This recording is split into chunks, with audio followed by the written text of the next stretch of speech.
जब भी दो न्यूक्लियर क्षमता वाले देशों में युद्ध या तनाव होता है तो पूरी दुनिया परमाणु बमों से डर जाती है।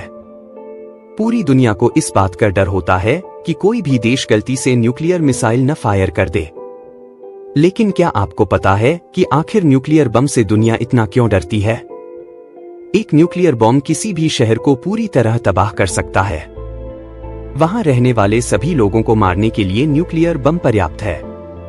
YouTube चैनल कुछ के सख्त इन अ नटशेल की ओर से एक वीडियो के जरिए ये बताने की कोशिश की गई है कि एटॉमिक पावर का अगर गलत इस्तेमाल हुआ तो धरती को कैसे कैसे परिणाम भुगतने पड़ेंगे।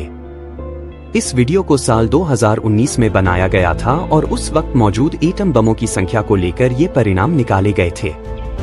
उस वक्त पूरी दुनिया में कुल 15,000 न्यूक्लियर बम मौजूद थे। इस स्टडी के मुताबिक 15,000 में से अगर 3 बम भी फोड़े गए तो एक शहर को खत्म करने को लिए काफी हैं, यानी धरती के 4,500 शहरों को खत्म कर देने के लिए 13,500 न्यूक्लियर वॉरहेड काफी होंगे।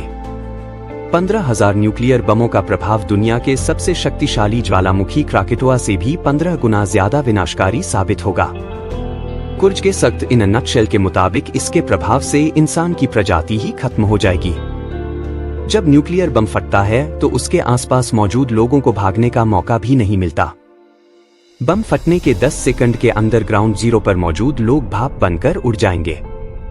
बम फटने के बाद कई 100 किलोमीटर की रफ्तार से चलने वाली शॉकवेव निकलेगी जो रास्ते में आने वाली हर चीज को तबाह कर देगी।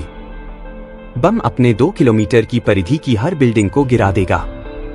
जो परमाणु बम हिरोशिमा में गिरा था, अगर उसी साइज के 100 बम गिर जाते हैं तो धरती का पूरा सिस्टम ही बिगड़ जाएगा। ऐसा हमला होने पर क्लाइमेट सिस्टम बुरी तरह प्रभावित होगा और खेती पर भी असर होगा। अभी दुनिया ग्लोबल वार्मिंग से जूझ रही है, लेकिन परमाणु युद्ध होने पर धरती का तापमान तेजी से कम होने लगेगा। वो इसलिए क्योंकि इन हमलों से इतना धुआं निकलेगा जो धरती की सतह पर जम जाएगा।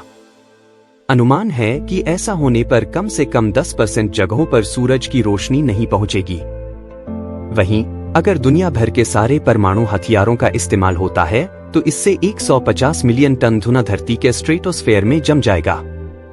स्ट्रेटोस्फेयर धरती की बाहरी सतह है जो ओजोन लेयर से ऊपर होती है। इतना ही नहीं, दुनिया भर के ज्यादातर इलाकों में बारिश भी नहीं होगी।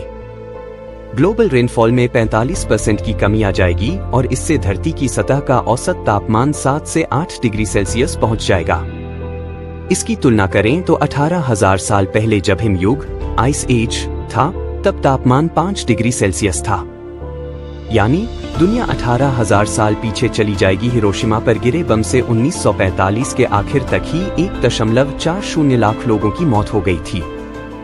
नागासाकी पर जो बम गिरा था उसकी रेडिएशन पहाड़ों की वजह से 6.7 किलोमीटर तक ही फैली थी। इससे भी 1945 के आखिर तक 74,000 लोग मारे गए थे। हमले के बाद जमीन की सतह का तापमान 4,000 डिग्री सेल्सियस पहुंच गया था। परमाणु बम जब गिरता है तो उसे तबाही मचाने में सिर्फ 10 सेकंड लगता है, लेकिन उसका असर दशकों तक रहता है। बम गिरने के सालों बाद भी लोगों को ल्यूकेमिया, कैंसर और फेफड़ों से जुड़ी खतरनाक बीमारियों से जूझ रहे थे। इतना ही नहीं, सैकड़ों हजारों की आंखों की रोशनी चली गई थी।